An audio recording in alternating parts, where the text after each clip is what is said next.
Los saludo a la amable audiencia del Sistema Universitario de Radio y Televisión. Efectivamente, en estos días nos vamos acercando cada vez más a la hora cero y con ello la toma de protesta del presidente electo para tener un trascendente e importante cambio de régimen en el que Andrés Manuel López Obrador se convertirá en uno de los presidentes en los últimos decenios con una legitimidad y un sobrado voto de confianza ciudadana expresada en las urnas el 1 de julio pasado. La coalición Juntos Haremos Historia, no hay que olvidar, tuvo un triunfo de más de 23 millones de sufragios en su favor que representaron el 53% de las votaciones y que históricamente constituye la votación más alta en favor de los candidatos de elecciones anteriores. Es importante observar que Enrique Peña Nieto obtuvo 19 millones de votos y si recorremos hacia atrás la historia de los sufragios en favor de los candidatos ganadores, veremos que Felipe Calderón logró 15 millones, en tanto que Vicente Fox, primer candidato ganador que inauguró la era de la alternancia, obtuvo cerca de 16 millones. Su antecesor, Ernesto Zedillo, 17 millones y Carlos Salinas, poco más de 9,5 millones de votos.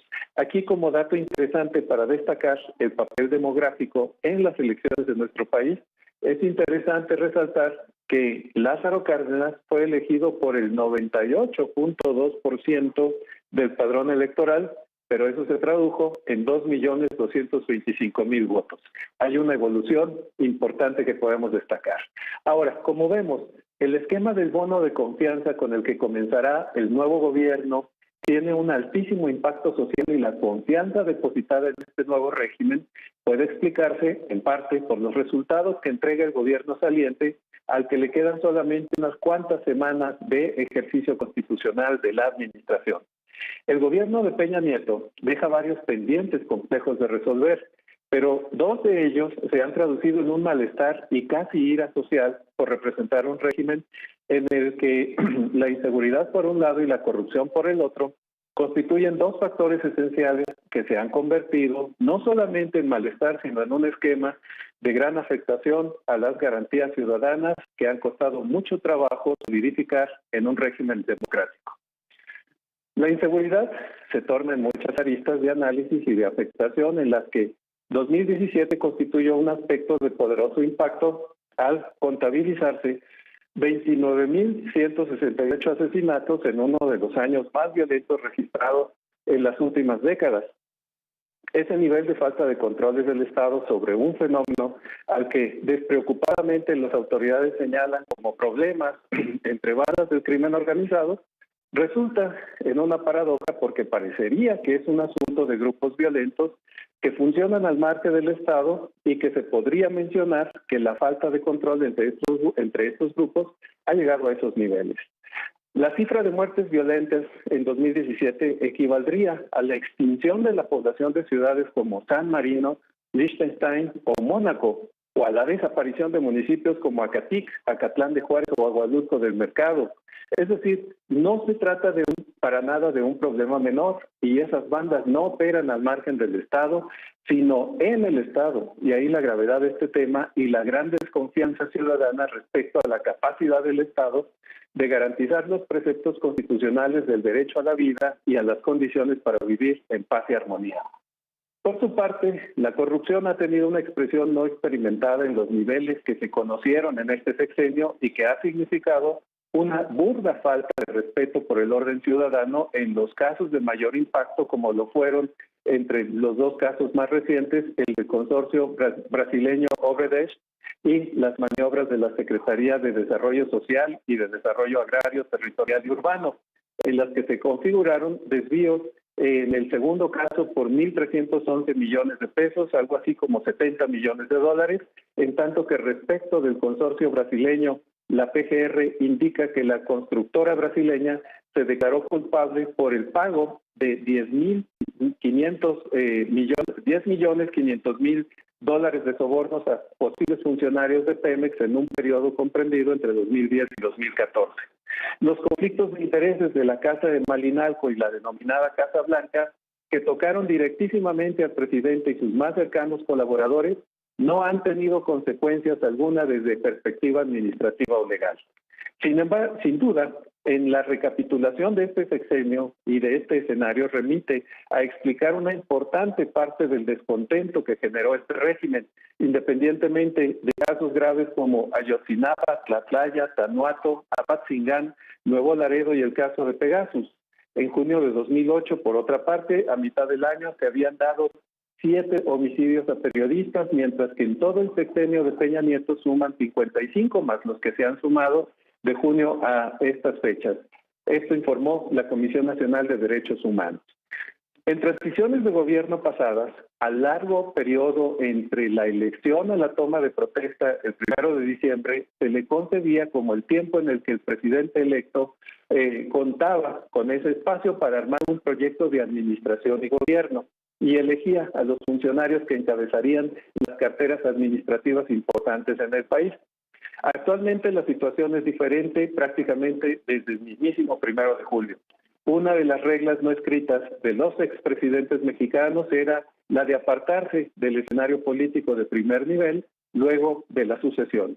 En este caso parecería que el presidente Peña Nieto se adelantó al silencio y las decisiones y la organización del país han sido establecidos por un presidente de facto, pero sin la investidura constitucional hasta este momento. Lo anterior ha creado un problema en el que los ciudadanos no encontramos la certidumbre que debe ofrecer un régimen administrativo, ni del que sale, ni del gobierno entrante. El planteamiento de foros de consulta constituyó un ejercicio que tenía una interesante perspectiva para integrar opiniones.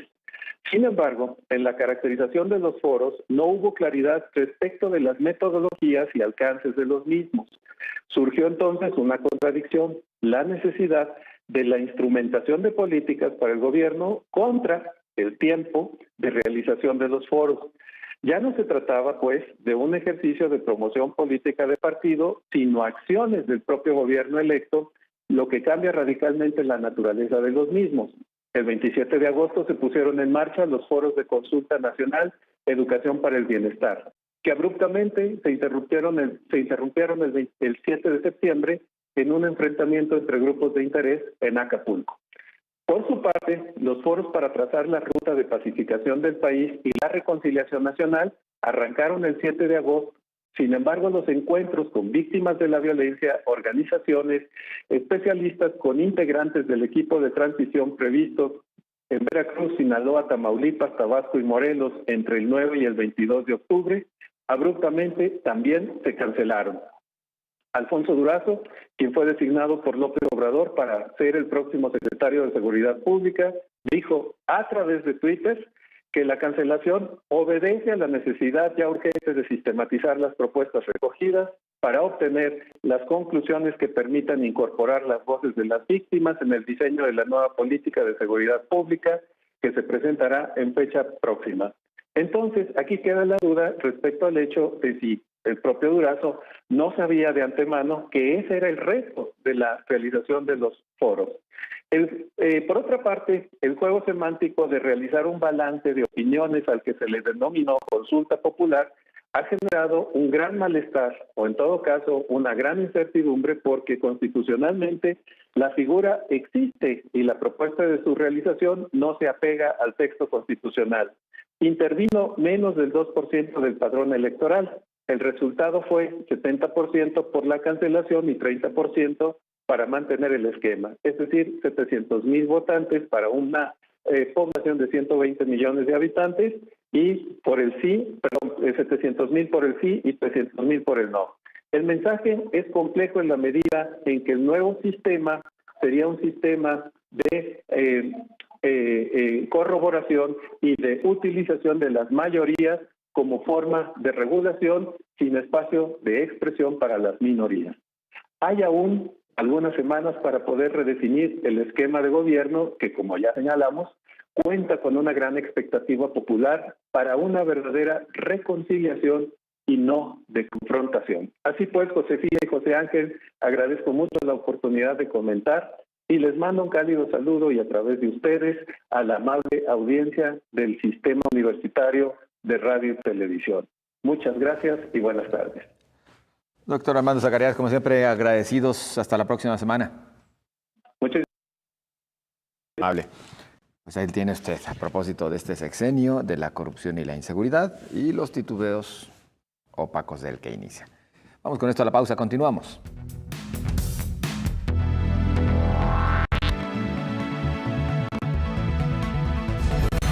Regresamos con Señal Informativa, emisión vespertina,